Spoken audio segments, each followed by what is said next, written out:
ассалому алайкум тамошобинони муҳтарам. барномаи тилоотии ахборро бо тозатарин хабару гузоришҳо аз телевизиони Тоҷикистон манзури шумо менамоем. дар оғози барнома таваҷҷӯҳ намоед ба сархати гузоришҳо. тадбирандешӣ дар самти омодагӣ ба эҳтимоли омилҳои ба ҳолатҳои фавқулода мусоидаткунанда. ҷаласаи платформаи миллӣ оид ба паст кардани хавфи офатҳои табиӣ баргузор гардид. ҳузури созмонҳои ифротгаро ва ташкилотҳои террористӣ дар фазои маҷозӣ, баландбардоштани маърифати сиёсӣ ва тарзи истифодаи оқилонаи шабакаҳои иҷтимоӣ. бетаваҷҷӯҳии масъулини ҷамоати деҳоти 20-солагии истиқлолияти давлатии ноҳияи Вахш, норасоии оби нӯшокӣ, набудани муассисаи таълимӣ, бунгоҳи тиббӣ ва таъмир нашудани роҳ. 1700 талаба дорем, мо аз мактаб душворӣ мекашем. истифодаи самараноки ҳар як қитъа замин барои таъмини амнияти озуқаворӣ. хоҷагидорони шаҳри Турсунзода бо истифода аз тухмиҳои серҳосил истеҳсоли маҳсулотро зиёд мекунанд. либоси миллӣ муаррифгари фарҳангу тамаддуни ҳар як миллат ба ҳисоб меравад. иқдоми тоҷикона мепӯшем дар ноҳияи Файзобод. шарҳи ин ва дигар хабарҳо. асосгузори сулҳу ваҳдати миллӣ пешвои миллат президенти ҷумҳурии Тоҷикистон муҳтарам Эмомалӣ Раҳмон бо президенти ҷумҳурии Ӯзбекистон муҳтарам Шавкат Мирзиёев суҳбати телефонӣ анҷом доданд. дар ҷараёни суҳбат сарони ду давлат рӯйдодҳои як рӯз пеш дар марзи Тоҷикистону Қирғизистон ба амал омадаро муҳокима карданд. пешвои миллат ба президенти ҷумҳурии Ӯзбекистон дар бораи чораҳои андешидаи ҷониби Тоҷикистон дар самти рафъи ташаннуш дар хати сарҳад ва ҳалли вазъ бо роҳҳои дипломатӣ маълумот доданд. зимни суҳбат инчунин баъзе ҷанбаҳои муносибатҳои дӯстӣ ва робитаҳои Тоҷикистону Ӯзбекистон баррасӣ гардида, оид ба масъалаҳои мубрами рӯзномаи ҳамкории байналмилалӣ ва минтақавӣ мубодилаи афкор карда шуд. асосгузори сулҳу ваҳдати миллӣ пешвои миллат президенти ҷумҳурии Тоҷикистон муҳтарам Эмомалӣ Раҳмон бо президенти ҷумҳурии Қирғизистон Содир Жапаров суҳбати телефонӣ анҷом доданд. дар ҷараёни суҳбат сарони давлатҳо оид ба ҳодисаҳои ахири низобарангези ноҳияҳои сарҳадӣ ибрози андеша намуда, вазъи сарҳадоти байни Тоҷикистону Қирғизистонро мавриди муҳокима қарор доданд. аҳамияти хосаи иҷрои пайвастаи мувофиқаҳои ба даст омада ки ба мӯътадил намудани вазъият ва роҳ надодан ба шиддат гирифтани он, аз ҷумла оташбаси комил ва хуруҷи қушунаҳо аз хатти марз дар муҳлатҳои муайян гардида равона шуданд, таъкид гардид. дар ин зимн президентҳо муҳимияти идомаи муколамаи байни давлатии Тоҷикистону Қирғизистонро ҷиҳати пешбурди минбаъдаи раванди гуфтушунидҳои марбут ба масъалаҳои марзӣ таъкид намуданд. ҷонибҳо ба мувофиқа расиданд ки ба таври фаврӣ рӯзи 1 май ҷаласаи комиссияҳои байниҳукуматии ҷонибҳоро оид ба делимитатсия ва демаркатсия дар шаҳри Бодкенти ҷумҳурии Қирғизистон доир намоянд. ҳамчунин ҷонибҳо ба мувофиқа расиданд ки тамоми маҷмӯи масъалаҳои муносибатҳои Тоҷикистон ва Қирғизистон дар асоси дуҷониба дар рӯҳияи ҳусни ҳамҷаворӣ ва ҳамдигарфаҳмӣ ва бо роҳи музокироту машварат ҳаллу фасл карда шаванд. роҳбари давлати мо аз президенти ҷумҳурии Қирғизистон ҷиҳати анҷом додани сафари расмӣ ба Тоҷикистон дар аввалин фурсати муносиб даъват ба амал оварданд. даъват бо камоли майл аз ҷониби президенти ҷумҳурии Қирғизистон пазируфта шуд. муҳлатҳои мушаххаси сафар бо роҳҳои дипломатӣ муайян карда мешаванд. аз рӯи натиҷаҳои суҳбат ҷонибҳо бо мақсади андешидани чораҳои мушаххас тибқи тамоми ҷанбаҳои мубрами муносибатҳои дуҷонибаи ҳусни ҳамҷаворӣ ва ҳамкориҳои мутаносибан судманд ба вазарату идораҳои дахлдор супоришҳои зарурӣ доданд. комиссияҳое ки бо ташаббуси ҳукуматҳои ҷумҳурии Тоҷикистон ва ҷумҳурии Қирғизистон оид ба ҳалли низои мусаллаҳонаи 29 апрели соли 2021 дар минтақаҳои назди сарҳадии ҷумҳурии Тоҷикистон ва ҷумҳурии Қирғизистон рух дода таъсис ёфтанд, сабабҳо ва оқибатҳои ҳодисаро муҳокима карда ба мувофиқа расиданд ки даргириҳои мусаллаҳона қатъ гарданд. гузориши хабарнигорони мо. шаби 29 апрели соли 2021 мулоқоти кории намояндагони ҷумҳурии Тоҷикистон ва ҷумҳурии Қирғизистон оид ба ҳалли низои мусаллаҳона дар минтақаҳои назди сарҳадии вилояти Суғди ҷумҳурии Тоҷикистон ва вилояти Бодканди ҷумҳурии Қирғизистон баргузор гардид. ҷонибҳо ба мувофиқа расиданд ки амалиёти ҳарбиро дар минтақаҳои назди сарҳадии Суғд ва Бодканд қатъ карда, нерӯҳо ва техникаи низомиро аз минтақаҳои назди марзӣ ба макони ҷойгиршавии доимии худ баргардонанд. инчунин раванди гуфтушунидро бо мақсади ба эътидол овардани вазъ дар минтақаҳои марзӣ идома диҳанд. بنابر این قرار قبول گردید که از حساب کارمندان مقامات دخلدار جانب‌ها گروه کاری جهت نظارت اجرای حاصل شده و اندیشیدن تدبیرهای فوری برای پس کردن شدت وضع در خط مرز دولتی تأسیس داده شود. 30 اپریل سال 2021 در منطقه آزادی بین گذرگاه گلستان و گذرگاه قزلبل ملاقات گروه‌های کاری تحت راهبری رئیس کمیته دولتی امنیت ملی جمهوری تاجیکستان سیمومین یتیموف و رئیس کمیته دولتی امنیت ملی جمهوری قرقیزستان برگزار گردید که در رفت آن مسئله‌های با اعتدال آوردن وضع در قلمروهای سرحدی هر دو جمهوری بررسی شدند. ملاقات در روحیه همدیگر فهمی و مناسبت‌های نیک همجواری برگزار گردید. جانب‌ها خواهش و آمادگی خود را برای حل همه مسئله‌ها توسط گفت و شنید اظهار کردند. در نتیجه طرف‌ها از ساعت 13 30 اپریل سال 2021 به موافقه رسیدند که خروج متقابله تمام نمود نیرو و تکنیکای حربی را از قلمروهای نزد سرحدی جمهوری تاجیکستان و جمهوری قرقیزستان به منطقه‌های جایگیرشوی دائمی آغاز نمایند، راه‌ها را گشایند و حرکت بی ممانعت شهروندان را تأمین کنند. با مقصد تأمین اجرای سازشنامه‌های به دست آمده تحت راهبری فرماندهان قشون‌های سرحدی جمهوری تاجیکستان و جمهوری قرقیزستان گروه‌های کاری تأسیس داده شدند. قرار داده شد که 1 می سال روان در ولایت بادکنت جمهوری قرقیزستان جلسه نوبتی کمیسیای بین حکومتی اوید به دلیمیتاسیا و دیمارکاسیای سرحدی دولتی تاجیکستان و قرقیزستان برگزار کرده شود. 30 اپریل سروزیر جمهوری تاجیکستان قاهر رسولزاده در ادامه سفر کاری به جمهوری تاتارستان با پرزیدنت جمهوری تاتارستان رستم مینیخانوف ملاقات نمودند. در واخور جانب‌ها دایر به مسئله‌های به راه ماندن رابطه‌های مشترک در سمت بنیاد کارگاه و کارخانه‌های صنعتی، بالا بردن حجم صادرات محصولات کشاورزی از جهت اکولوژی تازه به بازارهای روسیه، همکاری در ساحه‌های سیاحی، ساختمان و دیگر بخش‌های افضلیتناک فکر و ملاحظه‌های سودمند بیان کردند. در ادامه سفر سروزیر مملکت قاهر رسولزاده در جلسه شورای بین حکومتی اوراسیا همچون مهمان فخری اشتراک نمودند. بعد انجام جلسه همچنین راهبران هیئت‌های رسمی از نمایشگاه مال و محصولات استحصال جمهوری تاتارستان دیدن کردند. در نمایشگاه محصولات استحصال نموده کارگاه و کارخانه‌های صنعتی، ساحه ماشینسازی، کشاورزی و لایحه یک قطار انشاءات معرفی کرده شد. برنامه اخبار را ادامه می‌دهیم. بیننده‌های عزیز، امروز در شهر دوشنبه جلسه پلتفرم ملی اوید به پس کردن خوف آفت‌های طبیعی برگزار گردید. در جلسه یک زمره مسئله‌ها از جمله لایحه‌های برنامه‌های میان مهلت و برنامه دولتی کارهای ساحل مستحکم کنی برای سال‌های 2018-2022 و غیره مورد تحلیل و بررسی اشتراکداران قرار داده شدند. گزارش خورشیده نجمی‌الدین. امروز در شهر دوشنبه جلسه پلتفرم ملی اوید به پس کردن خفی آفت‌های طبیعی برگزار گردید. در جلسه مذکور رهبران وزارت اداره‌ها، نمایندگان سازمان‌های بین‌المللی مقیمی تاجیکستان که ناظران پلتفرم ملی میباشند اشتراک نمودند. از جانب حکومت جمهوری تاجیکستان پیوسته تمام سعی و کوشش کرده می‌شود جهت پیشگیری و رفع عاقبت‌های طبیعی و مخصوصاً باید ذکر نمود که یکی از وظیفه‌های اولین درجه کمیته حالات فوق‌العاده این بردن کارهای هماهنگسازی بین وزارت اداره‌ها میباشد و در اینجا باید قید نمود که همایش در یک سال 2 مرتبه برگزار می‌گردد و این اولین همایش است و اون وظیفه گذاری که امروز شد میان وزارت اداره‌ها امکانیت می‌دهند که باز هم شماره‌هایی که احتمال رخ دادن حادثه‌های طبیعی در حدود مملکت ما زیاد است کم کرده شود. باید یادآور شد که پلتفرم ملی اوید به پس کردن خفی آفت‌های طبیعی با قرار حکومت جمهوری تاجیکستان از 1 مارس سال 2012 قبول کرده شده است. در رفت جلسه اوید بر رفت کارهای پیشگیری کننده، پیشگیری بیماری‌های نهایت خطرناک سرایتی در جمهوری تاجیکستان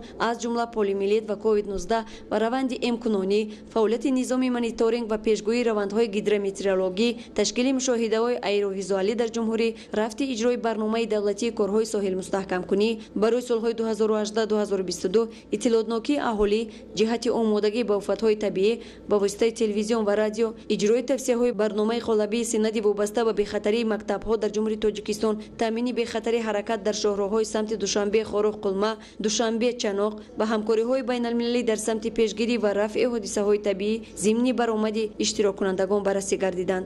Дар охири ҷаласа байни аъзоён ва иштирокчиёни ҷаласаи мазкур оид ба истифодаи самараноки маблағҳое ки ҳукумати ҷумҳурии Тоҷикистон барои коҳиш додани хаффи офатҳои табиӣ ҷудо кардааст, мубодилаи афкор сурат гирифт. Хуршедаи Наҷмиддин, Қобили Ҷурахон, Убайдуллои Саидвали, Душанбе, Ахбор. мавзӯи дигар, қонуни ҷумҳурии Тоҷикистон дар бораи масъулияти падару модар дар таълиму тарбияи фарзанд 10 сол боз амал мекунад, вале аз ҷониби аксар падару модарон муқаррароти он риоя ва иҷро карда намешавад. Чунин беаҳамиятӣ дар тарбияи фарзанд боис мегардад ки наврасон ба амалҳои зишту нозарур ки дар ин давра ба тафаккуру шуъури онҳо таъсири бад мерасонад, даст зананд. Гузориши Маҳмадалӣ Сафар. эҳсоси масъулият дар тарбияи фарзанд қабл аз ҳама дар оила ва муҳити созгори он маншаъ гирифта, баъдан ҷомеа ва мактаб дар ин самт нақши муҳим хоҳад дошт. рисолати ин се ниҳод дар шароити муосир ки зуҳури чашмраси хатару таҳдидҳои глобалӣ ба ҳаёти аҳли башар таъсири амиқ гузоштааст, сатҳӣ ба назар мерасад. як зумра насли навраси аз таълиму тарбия дурмонда ҷойи омӯзишу аз худкунӣ донишҳои замонавӣ ин шабурӯз ба оварагардиву корҳои номуносиб машғуланд ки ин раванд ба ҳаёти минбаъдаи онҳо бетаъсир нахоҳад буд. яке аз мушкилоти ташвишовари замони муосир истифодаи ғайримақсадноки техникаи компютерӣ ба шумор меравад ки аксаран наврасон бо он бештар мароғ зоҳир мекунанд. марказҳои бозиҳои компютерӣ таваҷҷӯҳи бархе аз наврасонро ҷалб намуда, онҳо фориғ аз дарс ва ё бевақтии шаб машғули бозиҳое мешаванд ки ба тафаккуру шуурашон зиёни ҷиддӣ мерасонад. ба ин амали номатлуби наврасон пеш аз ҳама беэътиноӣ ва камтаваҷҷӯҳии падару модарон боис мегардад ки тадриҷан рафтору кирдори ин қабил ноболиғон тағйир меёбад. аснои роҳандозии тадбирҳои пешгирӣ аз ин амали номатлуби наврасон, даҳҳо нафар дар шаҳр ноҳияҳои мамлакат аз марказҳои бозиҳои компютерӣ пайдо мегарданд ки аксарияти кулли онҳоро хонандагони муассисаҳои таҳсилоти миёнаи умумӣ ташкил медиҳад. дар 3 моҳи соли ҷорӣ аз тарафи воҳидҳои кор бо ноболиғон ҷавонони вазорати корҳои дохилӣ ҳамагӣ 1744 маротиба амалиётҳои наврас оворагард талбанда гузаронда шудааст ки дар ин амалиёт 5277 ноболиғ дастрас карда шудааст ки аз инҳо дар вақти ба иҷрои қонуни ҷумҳурии Тоҷикистон дар бораи масъулияти падару модар 6078 нафар падару модарон ки вазифаҳои худро дар таълими тарбияи фарзанд иҷро намекунанд бо кодекси ҳуқуқи ракунӣ маъмурӣ ҷазои маъмурӣ татбиқ карда шудааст ки аксарияти онҳо дар вақти бозиҳои компютерӣ дар марказҳои дилхушӣ, марказҳои интернетӣ мебошад ки дар ин давра 1017 нафар ноболиғ дар вақти машғул шудан ба бозиҳои компютерӣ фахшу зуроварӣ дошта мебошанд ки аз инҳо 4079 хонандагони мактабҳои таҳсилоти миёнаи умумӣ мебошанд ки дар вақти дарс аз мактабҳо аз дарсҳо баромада ба ҳамчунин бозиҳои компютерӣ машғул мешаванд. яке аз амалҳои нанговари зумраи аз наврасон дар шароити феълӣ дар кӯчаву хиёбонҳо ва шафати роҳҳои автомобилгард ба талбандагӣ машғул гардидан аст ки дар баробари таҳдиди хатари фалокатбор ба ҳаёти онҳо инчунин ба рафтору кирдорашон таъсири бад мерасонад. дар вақти амалӣ кардани чунин амалиёт 1136 нафар با طالباندگی 200 نفر با اوارگردی 176 نفر با در جای مقرر شده با سودا مشغول شدن 33 نفر برای دود دادن اسپند و دیگر حقوق ویرانکنی‌های مأموری نابالغان دسترس کرده شدند. با این رفتار ناشایسته و گمراه کننده برخی از نابالغان والدین و مسئولان مؤسسه‌های تعلیمی باید به توجه نباشند، زیرا عنوان نورسی برای رشد عقلانی و ذهنی کودکان یک دوره بسیار مهم و ضروری است که آنها را می‌باید با استفاده از فرصت مساعد هرچی بیشتر به تعلیم و تربیت درست فرا گرفته شوند. کارمندان ریاست وزارت کارهای داخلی در ولایت ختلان راجع به ترتیب به قیدگیری و به رسمیت دروری حجت‌های بودوباش و مهاجرت در فدراسیای روسیه با ساکنان و فعالان جامعه شهروندی کارهای فهماندهی می‌گذرانند. گزارشی خبرنگاران ما در این خصوص تهیه شده است. کارمندان خدمات شناسناموی و با قیدگیری ریاست وزارت کارهای داخلی در ولایت ختلان با مقصد انجام دادن کارهای فهماندهی جهت قانونی‌گردانی حجت‌گذاری و مقام حقوقی مهاجر با ساکنان ناحیه‌های وخش و کوشانیان واخوری کرده عالی‌ترین معیارهای طلبات بودوباش در کشور فدراسیای روسیه را به آنها توصیه دادند.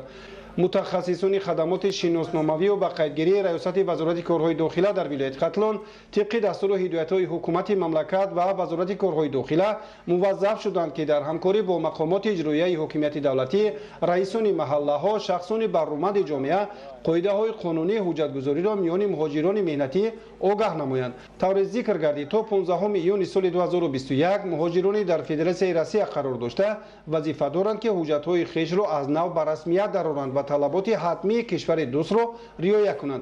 از روی گفته متخصصان خدمات شناسناموی و به قیدگیری ریاست وزارت کارهای داخله در ولایت ختلان مهاجرانی که تا این مهلت حجت‌های خود را به طور پررو ثبت نام می‌کنند تا زمان دلخواه می‌توانند که فعالیتی بی‌مانع داشته باشند. در روزی عزیز عبیدالله قادر ولایت ختلان اخبار.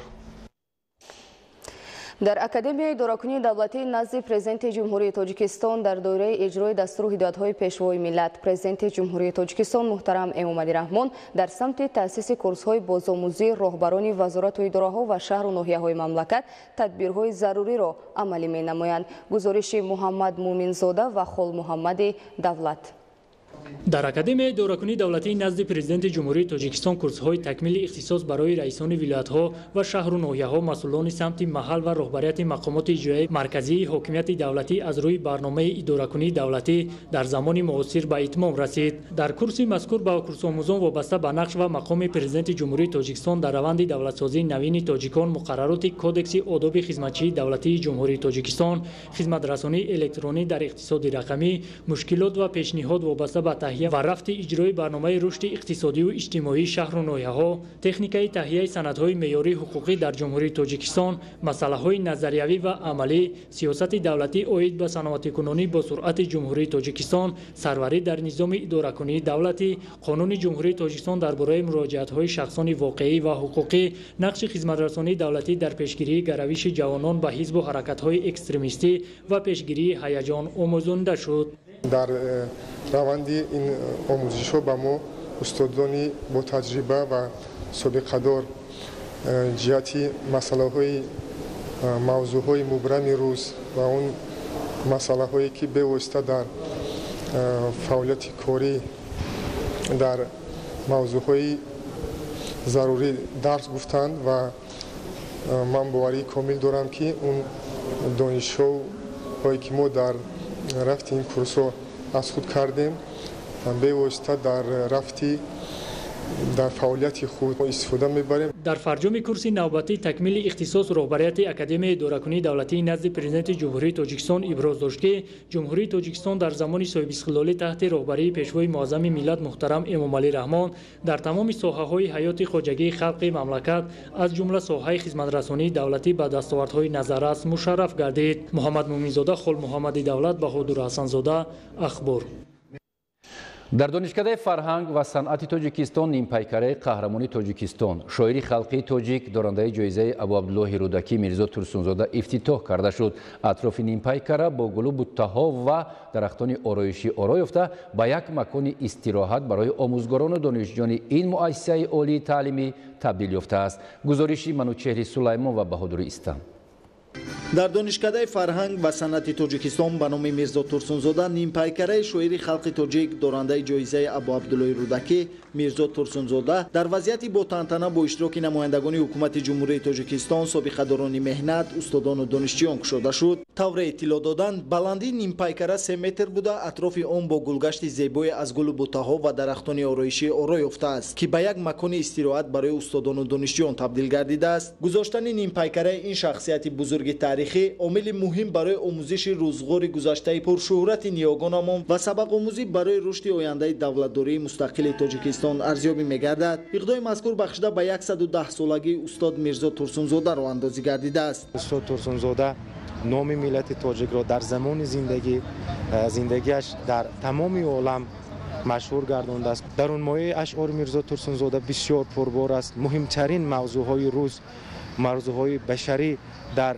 ایجادیات میرزا ترسونزاده انعکاس یافتند. وصف صلح و دوستی، ترنم دوستی، وصف زن، وصف وطن، وصف یکدلی و وحدت در اشعار میرزا ترسونزاده بسیار بازتاب جالب دارد. در تالار دانشکده فرهنگ و صنعت تاجیکستان در موضوع نقش میرزا ترسونزاده در رشد ادبیات و فرهنگ ملی کنفرانسیای جمهوریوی علمی نظریوی برگزار گردید که در کار آن استادان و دانشجویان و اهل علم و ادب اشتراک داشتند. گفته شد که میرزا ترسونزاده در تاریخ و تشکل و تکامل ادبیات نوین تاجیکان نقش جاودانه گذاشته است. اشعار این شاعر توانای ملت تاجیک از موضوعات گوناگون از جمله محبت به وطن، مادر، خصلت‌های نیک انسانی و جنبه‌های مهم حیات ترکیب یافته، ستایش زن یکی از موضوعهای اساسی نظم روح‌نواز و دلپسند این سخنوری بی‌نظیر به شمار می‌رود. شاعر شروع از موضوعهای ملی تا مسائل بین‌المللی اظهار اندیشه کرده، شعر و داستان، اثرهای صحنوی، فیلم‌ها، مقاله‌های علمی و ادبی خود را به نیروی عظیم معنوی مبادل نموده است. منوچهر سلیمان، بهادری استم، عبیدالله سیولی، اخبار.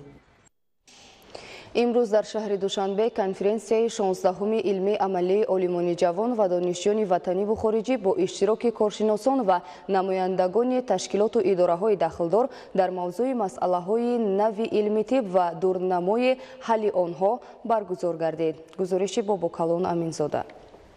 کنفرانس 16 علمی عملی عالمان جوان و دانشجویان مؤسسه دولتی تعلیمی دانشگاه دولتی طبی تاجیکستان به نام ابوعلی ابن سینا مسائل نو علمی طب و دورنمای حل آنها بخشیده به 30 سالگی استقلال دولتی جمهوری تاجیکستان بخشیده شده دلیل گسترش دادن روابط علمی و عملی عالمان جوان و دانشجویان دانشگاه‌های وطنی و خارجی میباشد. ذکر شد که هدف برگزاری کنفرانس علمی عملی با وجود آوردن شرایط مساعد بحث و مناظره‌های سازنده علمی برای عالمان جوان، بیدار نمودن شوق و رغبت دانشجویان و متخصصان جوان با کارهای علمی و تحقیقاتی، فراهم آوردن شرایط و امکانات‌های آزاد جهت برقرار نمودن رابطه‌های دوستی و همکاری مفید محققان جوان دانشگاه با عالمان جوان مؤسسه‌های علمی و تحصیلات کشورهای خارجی محسوب می‌یابد. باعث افتخار و سرفرازی ما جوانان است که از طرف حکومت جمهوری تاجیکستان شرایط خوبی علمی تعلیمی برای جوانان تامین گردیده است و ما جوانان از آن استفاده برده برای سرحال دادن علمی خود یک تلاش و جهد و تلاش های زیاد نموده ایستاده‌ایم و مثل همساله دانشگاه دولتی طبی تاجیکستان برای دانشجویان و عالمان جوان کنفرانس علمی عملی را برگزار می‌گرداند که امسال بخشیده به مشکل‌های علمی طب و دورنمای حل آنها بخشیده شده است. در کنفرانس دستاوردهای دانشجویان و عالمان جوان جمهوری و کشورهای خارجی با دایره وسیع اشتراکچیان پیشنهاد گردیده مسائل نو علمی طب و دورنمای آنها، دستاوردهای ساحه‌های گوناگون علمی طب، تکنولوژی معاصر و اینوواسیونی در طب نظری و عملی، تطبیق دستاوردهای نوین علمی در روند تحصیلات عالی طبی بررسی کرده شدند. کنفرانس در 16 سکسیا برگزار گشته با آنها عالمان ورزیده دانشگاه و مؤسسات با نفوذ علمی جمهوری و خارجی روبری نمودند. در قطار عالمان جوان و دانشجویان وطنی نمایندگان فدراسیون روسیه، جمهوری اوکراین، جمهوری ازبکستان، جمهوری قزاقستان با طریق آنلاین اشتراک و برآمدها نمودند. از روی جنبست نتیجه کنفرانس کارهای علمی تحقیقاتی بهترین از روی معروضه‌های علمی عالمان جوان و دانشجویان وطنی و خارجی خالصانه معین گشته از طرف کمیته تدارکات همایش قدردانی گردیدند. باباکان امیرزاده، خال محمد دولت، عبیدالله سیولی، اخبار. برنامه اخبار رو ادامه می‌دهیم. در اساس تطبیق نقشه چرابینی‌های مقامات اجرایی حاکمیت دولتی شهر دوشنبه به مناسبت تجلیل سازوار جشن 30 سالگی استقلال دولتی جمهوری تاجیکستان در ناحیه فردوسی یک قطار انشاءات بنیاد گردیده است. امروز با اشتراک نمایندگان ساختار و مقامات مربوطه در حدود ناحیه 8 انشاءات مورد بهره برداری قرار داده شد. دوام سالهای اخیر در حدود پایتخت در اساس دستور و سپارش‌های پیشوای ملت پرزیدنت جمهوری تاجیکستان محترم امامعلی رحمان و راه‌اندازی تدبیر و تشبس‌های سازنده رئیس شهر دوشنبه محترم رستم امامعلی صدها کارخانه و مؤسسه، بنا و انشاءات و مرکزهای خدمت‌رسانی بنیاد و به استفاده داده شدند. در ادامه چنین تدبیرهای آبادکاری در کوچه نعمت قره‌بایف ناحیه فردوسی بنای استقامتی بلندآشیانه عبارت از دو قسم قامت افروخته است. انشاءات مورد نظر از جانب جمعیت دارای مسئولیت محدود دکور اینوست ساخته شده است. ما ساختمان بنای نعمت قره‌بایف رو سال 2019 سر کردیم. 14700 کوادرات مربع از عمومی میباشد. 175 کوارتیر بوده. از اول تا آخر ساختمان همه محصولاتی که استفاده بود همه محصولات تجاری تاجیکستان به حساب خودمون و کارگران هم همه کارگران خودمون. امروز با اشتراک نمایندگان حکومت جمهوری تاجیکستان، مقامات اجرایی حکومت دولتی شهر دوشنبه، رهبریت نویای فردوسی و گروه وکیلان مجلس وکیلان خلق شهر دوشنبه این بینای زمانوی به استفاده سپرده شد. قسمت یکم بنا از 21 آشیانه و قسمت دوم آن از 19 آشیانه عبارت میباشد. مجموعاً بنا دارای 175 خانه بوده، آنها از 1، 2 و 3 حجرگی عبارت میباشند. درآمدگاه راهروها، لیفت، نظام آب و کورس، شبکه گرمدهی و دیگر قسمت‌های مهندسی انشاءات پورا تامین بوده. جوابگوی طلبات و معیارهای قبول شده میباشد. در تخانه بنا موافق نشانداد لایحه آن توقفگاه بنیاد شده است و نظام تامینات آب و کورزی و شبکه گرمدهی انشاءات نیز در این قسمت جایگیر بوده. با دستگاه و تجهیزات نسل نو تامین میباشد. طور مسئولین جمعیت دارای مسئولیت محدود دکور اینوست اطلاع دادند مساحت عمومی انشاءات 14728 متر مربع را تشکیل میدهد. کارهای آرایشی بنا و آبادانی صحن و اطراف آن نیز پورا عملی گردیده این گوشه شهر باز هم آباد و زیبا شده است. با مقصد اجرای نقشه چوبینی‌های آبادانی و سازندگی به استقبال جشن 30 سالگی استقلال دولتی جمهوری تاجیکستان در ناحیه فردوسی شهر دوشنبه از جانب جمعیت دارای مسئولیت محدود بیسات یک بینای استقامتی با جایگیری مرکزهای سودای و خدمترسانی در آشیانه اول بنیاد شده است. پودرچی انشاءات مذکور جمعیت دارای مسئولیت محدود بیسات بوده. اون از طرف ساختمانچان جمعیت دارای مسئولیت محدود الیت استروی سرویس بنیاد شده است. بنا از 9 آشیانه عبارت بوده. حجره‌های زیست پورا تعمیر و دارای شرایط ضروری استقامت میباشند. جمعیت دارای مسئولیتش محدود بیسات در اساس قرار رئیس شهر دوشنبه بینای استقامتی بلندآشیانه رو ساخته به استفاده داده. کارهای ساختمانی در انشاءات در وقت معین شده به انجام رسانده شد. این زمان همه حجره‌ها تعمیر کرده شده و شرایط برای ساکنان مهیا کرده شده است. در جریان ساختمان انشاءات به صفت محصولات و کارهای بنیادی اهمیت خاصه روانه شده. آن با صفت بلند انجام یافته است.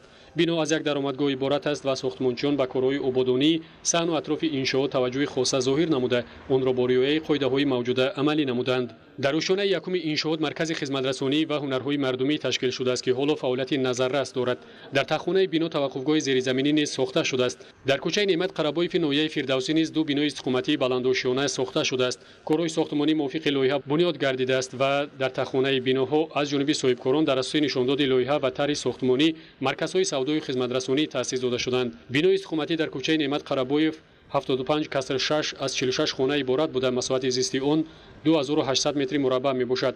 فرمایشگر و پودرچی انشاءات جمعیت دارای مسئولیت محدود مجدد است. بینای بنیاد شده در سروقه نعمت قره‌بایف 8 از 56 خانه عبارت بوده. مساحت استقامتی آن باشد 3960 متر مربع است و آن از جانب جمعیت دارای مسئولیت محدود خیر ساختمان بنیاد گردیده است.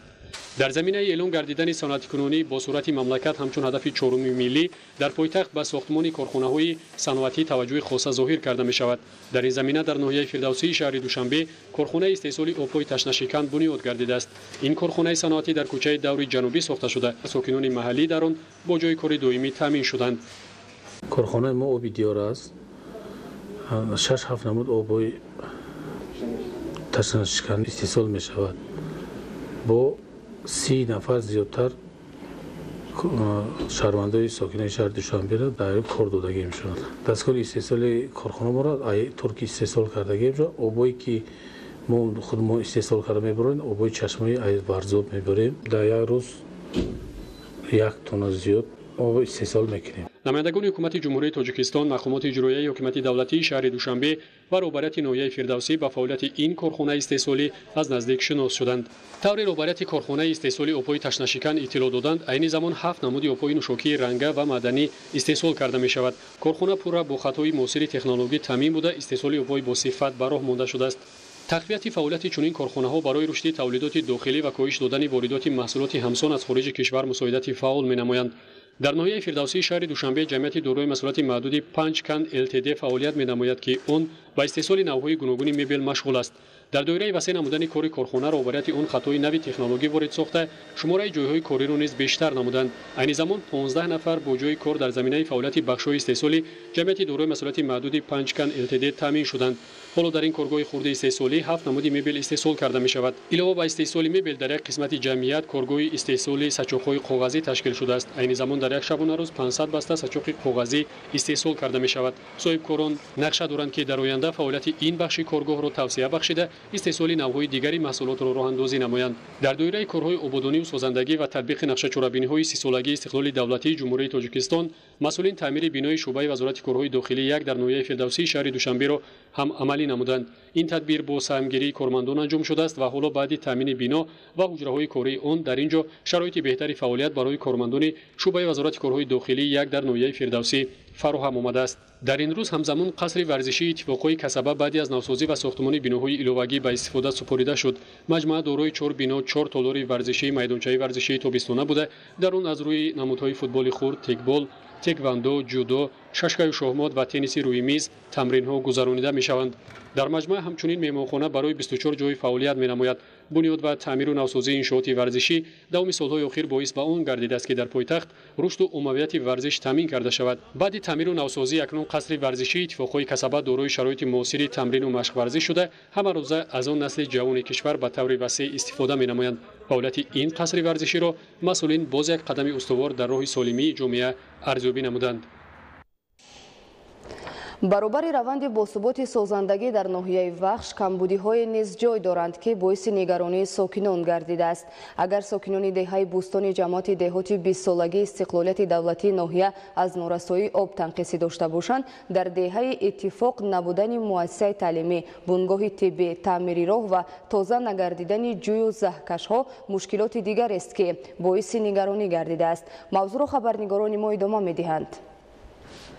таи 2-3 соли охир раванди ободониву созандагӣ аз ноҳияи вахш пайваста дар воситаҳои ахбори омма мунташир мегардад ки воқеан ҳам ин ҳолат баръало мушоҳида мегардад, махсусан дар самти таъмири роҳҳои мошингард, чароғонкунии кӯчаҳо ва дигар иншооти истеҳсоливу маишӣ. вале дар ин радиф боз масъалаҳои дигаре ҷой доранд ки боиси нигаронии сокинон гардидааст. масалан, дар деҳаи бӯстони ҷамоати деҳоти 20-солагии истиқлолияти давлатӣ сокинон бинобар сабаби норасоии оби ҳам нӯшокӣ ва ҳам полезӣ ба мушкилӣ рӯбарӯ буда. ба гуфтаи онҳо, ҷиҳати бартараф намудани ин мушкилот борҳо ба мақомотҳои лозима муроҷиат карданд, вале бенатиҷа. мо ҳамҷа бояд мо меҳнат кунем, як зироати ҳамҷа бигирем, рӯзгор мо пеш барем ва нест, тамоман шароит надорем. یا او همینجا ده نساز داریم ما او نیست همین را ما سومش پرداخت کرده شدیم او نداریم. اونجایی که شما در نظر دارین اونجا همش زمینی لعلمی حسابه. برای ما خدم قریب 20 سال یاد نداریم که وجود او باشه که ما تمام 150 هکتاری که ما قد شهرنامه بندی میکنیم ما را او تامین میکنیم. کار میکردیم، پخته میچینیم، غذا میگرفتیم. حالا باشه نیست. همینجا اگر هم آب کشید همینجا ما هم همین سوم میتیم ما میرا پرداخت میکنیم همین سوم همین پرداختی او نه که همیرا و هیچ که بدون ما نرسیده شده. 83 سال میگم ما همینجا زندگی میکنم 45-50 سنتنر ما همینجا پخته میگیریم. پدر ما برگادیر بود. حاضر 5 سنتنر پخته نمیشه. ای کدوم میشه به حسابی که او نیست تنقیسی او باشه. اینا کارتشکر ماهی انورد شنوندگیم ای به اویرا گل کرده بیچاره یا وجا قد داره لیکن حاصل نداره حالی. ما اینجا 400 نهال درخت خریدیم 12 سوم دشمی آوردیم شنونیم. اینا که حال شبیه کی خاک شده که اونجا یعنی گو. اینا. زمین پخته را کردیم چیکیتو خو او نیست. مثلا هم پخته برای یک چیزی و هم خودمون سر هم خلق هم مملکتمون آورد. کار کردیم موزی بچه استو کار کردن تو روز شنبه را وعده کردیم. شنبه دمی مونیم ایشالله با کار میکنیم پرابلم نداریم. به همین ترتیب با مراجعت ساکنان دهه اتفاق جماعت دهات 20 سالگی استقلالیت دولتی ناحیه وخش به این دهه آمدیم. طور ساکنان اطلاع دادند تشکیلیابی دهه را 8 سال می شود و در آن حدود 700 خواجگی عمر به سر میبرند. ساکنان این دهه از نبودن مؤسسه تعلیمی، بنگاه طبی، تعمیر طلب بودن راههای ماشینگرد و باز چند مشکلات دیگری خود ادعا کردند. خواجگی‌ها زیاده از 700 نفر شدگی، طلبه‌مون 1700 طلبه داریم و از مکتب دشواری میکشیم. همین دشواری همین دهه مکتب بنگاه طبی زهبر زهکش ها ما مدت چند سال از کار کردگی نیست. زمینای کارای ما را بیکار میکنم. همین وقتی که زمین تقسیم کردن بنگاه طبی را پرتفتن، مکتب پرتفتن، مسجد با مرور زمان مکتب چی شد؟ نیست. میریم جماعت میریم ناحیه میریم همه جوش میریم جواب رد میداد. فرزندامون بی سواد مونده است. ما خودم 4 طلبه مکتب دارم. خودم بدشیدم 6 فرزند دارم. نه که 4 تاشوز میخونن، 2 تا دیگه‌اش نمیخونن. 4 فرزند دارم، 1 تا در مکتب 10 میخونه، 2 تا در مکتب 13 قشلوق 5 نمیخونه، 1 تا دیگه‌اش در زنجیر قشلوق میخونه. 3-4 کیلومتر صنف 1 تا 4 نمیتونه در ایلوی برآمده ای ده برآمده رفته. همه طرفه دشواری داریم. بعد که زورمون که اومد مراجعت کردیم که دستگیری کنن ما را. وابسته به مشکلات روزگاری ساکنان دو دهه جماعت دهات 20 سالگی استقلالیت دولتی ناحیه وخش خواستیم موقع مسئولین جماعت را نیز شنویم، ولی با وارد شدن ما به اداره جماعت دهات معاون رئیس محمدی محمدیو و رئیس جماعت عمران اشورov از آمدن ما تلفنی خبر داد.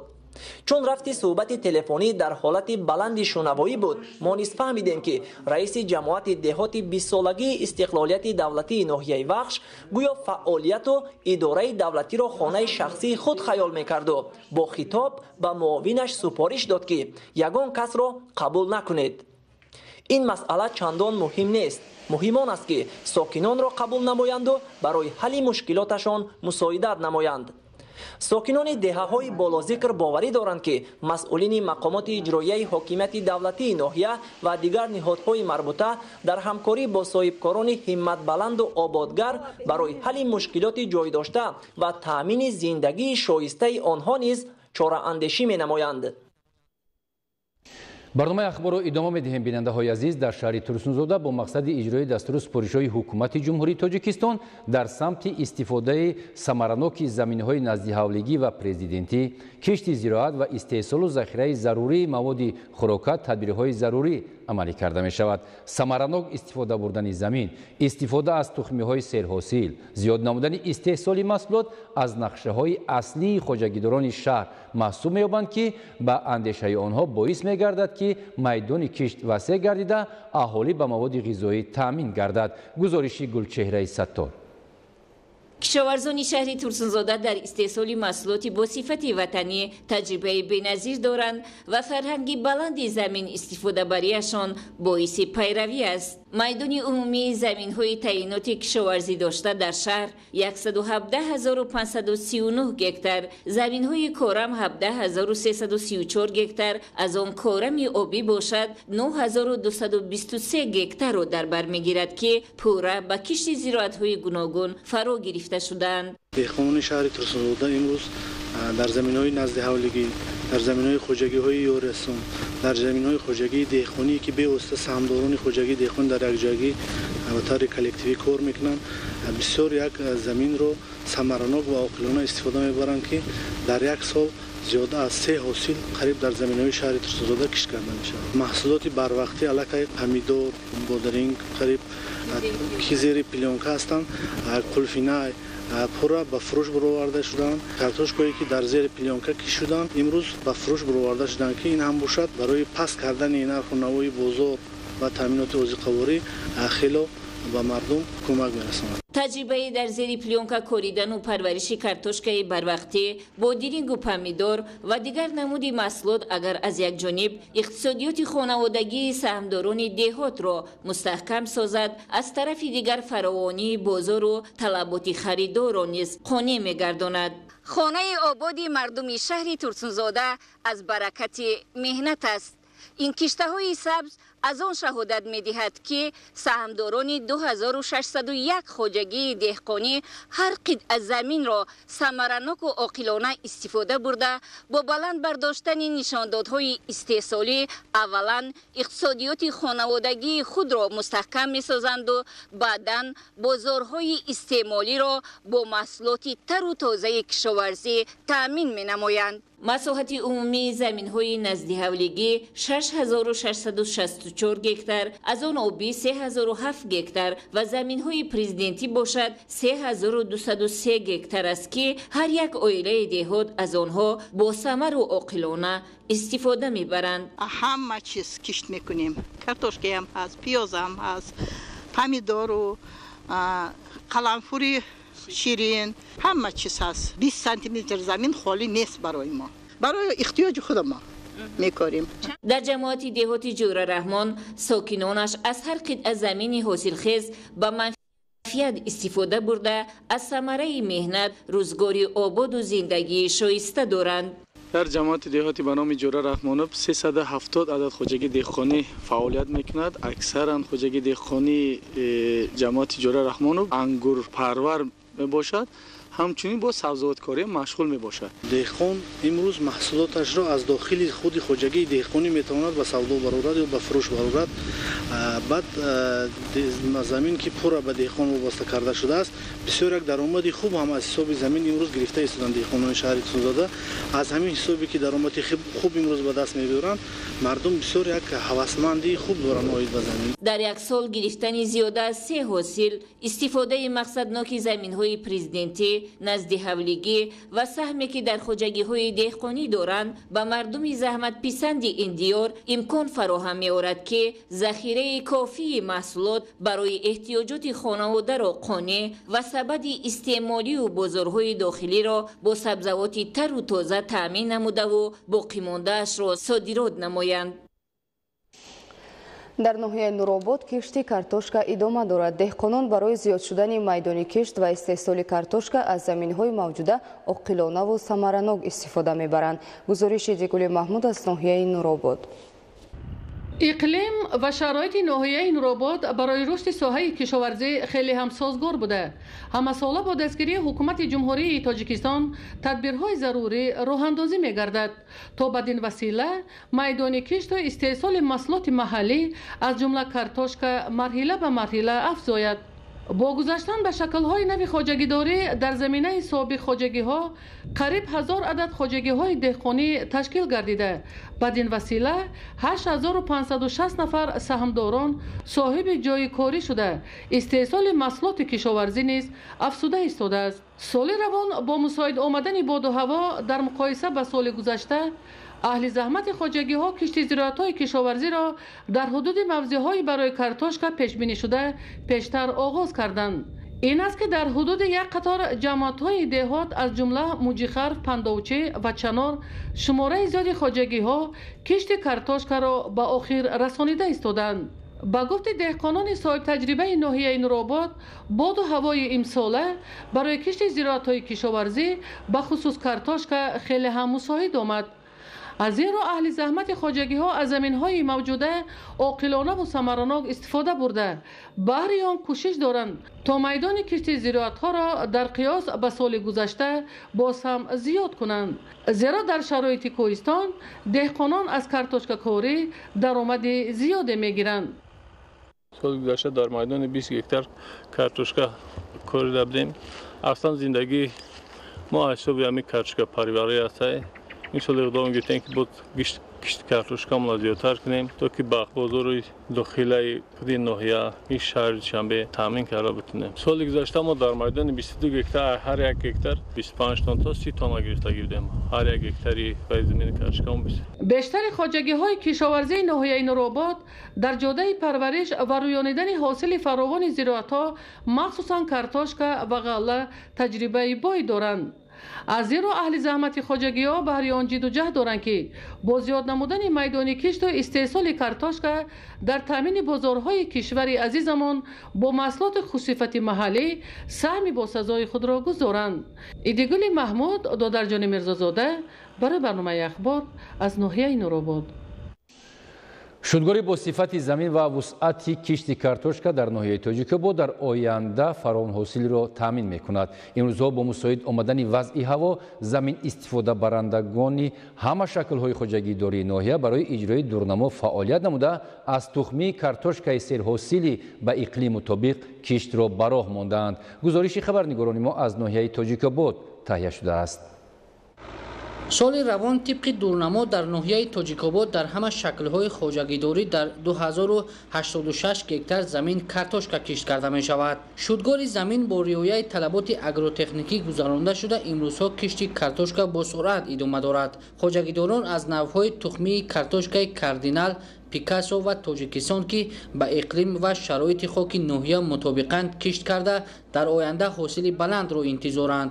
حالا کشت کартошка در همه شکل‌های خوجگیداری ناحیه جریان داشته تا امروز در 500 هکتار زمین این نمود زراعت کشت کرده شده است. کشاورزان ناحیه در اساس دورنمایی از طرف حکومت جمهوری پیشنهاد شده 2086 هکتار در همه شکل‌های خوجگیداری به نقشه گرفته شده است که کشت زراعت اساسی یعنی کартошка گذرانند. برای به دست آوردن حاصل فراوان زحمت پیوسته ریایه اگروتکنیکای کشت و پرورش آن نقش مهم دارد. هنگام کشت کردن کارتوشکا استفاده نوری‌های ارگانیکی نیز در آینده برای گرفتن حاصل قانع کننده زمینه مهم می‌گذارد. در ناحیه برای اجرای سریوقتی دورنما شرایط و امکانیت‌های وسیع موجود است. ساکنان ناحیه که اساساً به کشاورزی و چارواداری مشغولند با مقصد تامین کردن عائله خود با محصولات نیاز اول زمین‌های نزد حولگی را عاقلانه و مقصدناک استفاده برده کارتوشکا، کرم، دانگی‌ها و غیره کشت کرده از این حساب مواد خوراکه ذخیره می‌نمایند. در جماعت دهات لنگرشون نقشه کشتی کارتوشکا 374 گکتار میباشد. ما نیت داریم که نقشه کشتی کارتوشکا را بر زیاد اجرا نماییم. کشاورزان ناحیه تاجیک‌آباد با مدنیت بلند زمینداری هر قطعه زمین کارم را ثمرناک استفاده برده در تامین امنیت عضوقواری مملکت سهم نظررس می‌گذارند. نوریدین قربان، بهرالدین اسمان‌الدین، فیروزی موسی از ناحیه تاجیک‌آباد برای برنامه اخبار. ذخیره خوراک چاروا یکی از مسئله‌های مهم ساحه چارواداری میباشد. مسئولین ساحه در ناحیه 5 ولایت ختلان از امروز آغاز کرده به دره و جمع‌آوری علف‌های طبیعی مشغول شدند. گزارش خدایدادی رجب و اسکندری سعید. با نظرداشت نقش محوری بخش چارواداری در تامین امنیت عضوقواری و فراهمسازی بازارهای داخل کشور با محصولات گوشتی و شیری امروز در ولایت ختلان به رشد این ساحه توجه اولین درجه ظاهر می‌گردد. با شرافت سرباریش آمدن بهار امسال در موضع‌های چراگاه‌ها و تل و تپه‌های آزاد شهر و نواحی منطقه باختر ولایت ختلان سبزیش و نموی علف‌های طبیعی نسبت به سال‌های پیشین بهتر است. این امکان می‌دهد که چارواداران برای فصل زمستان به قدر کافی خاشاک و دیگر نمود خوراک چاروا را ذخیره نمایند. در ناحیه 5 کشاورزان و خواجگیداران به ذخیره نمودن خوراک چاروا آغاز بخشیدند. بهار امسال برای چارواداران خیلی مساعد آمده.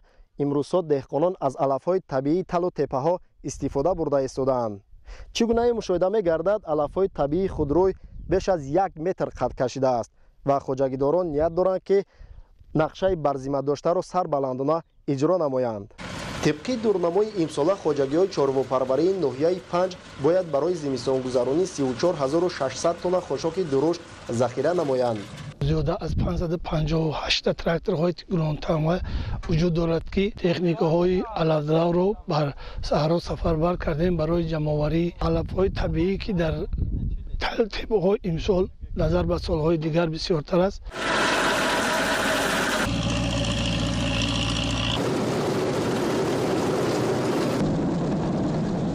یکی از کلانترین موضع‌های چراگاهی ناحیه در حدود جماعت دهات آزادگان واقع است که مساحت عمومی آن 500 گکتار را در بر می‌گیرد.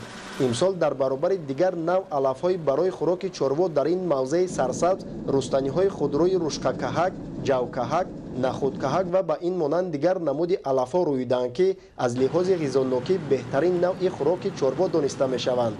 10 سال‌های اخیر با این درجهش مثال نبود. حاصل علف‌های طبیعی به نهایت خوب است. ما ستاد نویاوی اوزی علاقه کار در جماعت دیوتی آزادگان شروع کردگی تال تپه را ما درویده استادیم. مورد ذکر است در این موضع یکی از بزرگترین خواجگی‌های زادپروری 5 ناحیه 5 ارزی هستی دارد که سرشمار چاروای آن به بیش از 21000 سر گوسفند قراقلی میرسد. سرپرست خواجگی مذکور شرکت اسماعیل سامانی تصمیم دارد که همساله سرشمار این نوع گوسفند خوشزاد را تا 2000 سر زیاد نمایند. جهت به تلف برآوردن چاروا از فصل زمستان مسئولین خواجگی مذکور تلاش دارند که در موسم امسال بیش از 6000 تایبند خاشاک خوشصفت را ذخیره نمایند. خواجگی ما ساحه چاروداری زیاد قراقلی براه مونده شده است. تا حال زیاده از 21000 سر چاروا در خواجگی نگاه کرده می شود. ما امسال نیت داریم که برای به طلب از زمستان برآوردن چاروا نقشه داریم که زیاده از 900 تن خوراک چاروا ذخیره نماییم. لیکن از سبب زیاد بودن علف در زمین خواجگی ما میتوانیم که زیاده از 1000 تن ذخیره نماییم. بغیر از این با خواجگی 60 گکتار زمین جو کردگیم که برای تامین کردن چورو در زمستان یوری میرساند. سرشمار چورو هر سال زیاد کرده میشود. تا حاضر زیاده از 800 سال نیمه سال گذشته زیاد میباشد. تا همین روزه ما نیاز داریم تا آخر سال زیاده از 10000 سرشمار چورو زیاد نماییم. همین طور چروداران ناحیه 5 با در نظر داشت طلبات روزافزون خوجگی‌ها با خوراک چروا از تمام امکانات‌ها ثمراناک استفاده نموده بهر سری وقت جمع‌آوری علف برای ذخیره زمستان کوشش و زحمت کشیده ایستادند. خدایداد رجب، اسکندر سعید، ناحیه 5 برای برنامه اخبار. ادامه برنامه اخبار. لباس ملی معرفی‌گری فرهنگ و تمدن هر یک ملت به حساب می‌رود. بخشیده به سال‌های رشد دهات، سیاحی و هنرهای مردمی در ناحیه فیض‌آباد اقدام تاجیکانه می‌پوشیم با نمایش هنرهای مردمی دایر گردید. گزارش خبرنگاران ما در این موضوع. با مقصد بازم بلند برداشتن مقام و منزلت لباس‌های ملی، تربیت زیبایی پرستی، تقویت و صفت تازه بخشیدن با استحصال نوع‌های گوناگون متاع‌های ملی در ناحیه فیض‌آباد چارابینی عکس تاجیکانه می‌پوشیم دایر گردید. جوان دختران ناحیه فیض‌آباد با از بر نمودن لباس‌های ملی در این اقدام اشتراک نموده نمونه هنرهای دستان خود را به نمایش گذاشتند. گفته شد که فرهنگ از بر نمودن درست لباس و انتخاب آن به هر شخص مهم بوده از مدنیت بلند انسان درنگ می‌دهد. لباس ملی معرفی‌گری فرهنگ و تمدن هر یک ملت به حساب می‌رود. با بر نمودن لباس بیگانه با عنوان سطر و حجاب امروز میان زنان و دختران همچون عنعنه شناخته می شود و کارشناسان چنین عمل را یک نوع بیگانه پرستی ضد فرهنگ ملی معنیدان می کنند. ما جوانان ناحیه فیض‌آباد امروز همگان در اینجا جمع آمده ایم تا که عکس تاجیکانه می‌پوشیم را به نمایش مردم ناحیه فیض‌آباد مونیم و لباسایی که مردم ما می‌پوشند لباسای یگانه خود به دختران بسیار می‌زیبد. در رفت نمایش این چارابینی فرهنگی نوع‌های گوناگون لباس‌های ملی تاجیکی معرفی صنعت اصیل و مسئول استعداد آفرینندگی جوان دختران تاجیک در پیشنهاد همه طراحان جماعت‌های شهرک دهات ناحیه چون اصالت زیبایی به نمایش گذاشته شد. در چارابینی عکس تاجیکانه می‌پوشیم معلوم گردید که ساکنان ناحیه فیض‌آباد برای باز هم رشد دادن نمودهای گوناگون هنرهای مردمی ترغیب لباس ملی توجهی به اندازه دارند. هدف از تشکیل چارابینی جلب بانوان و جوان دختران به لباس‌های ملی احیای هرچی بیشتری هنرهای مردمی میباشد. برای هوسمندگردانی اشتراکیان عکس تاجیکانه می‌پوشیم تحفه‌های آماده گردیده مقامات اجرایی حکومت دولتی فیض‌آباد تقدیم کرده شد. بابکان امیرزاده، مقصد اخبار. بینندگان گرامی، نشر مفصلی برنامه اطلاعاتی اخبار به انجام رسید. سلامت باشید.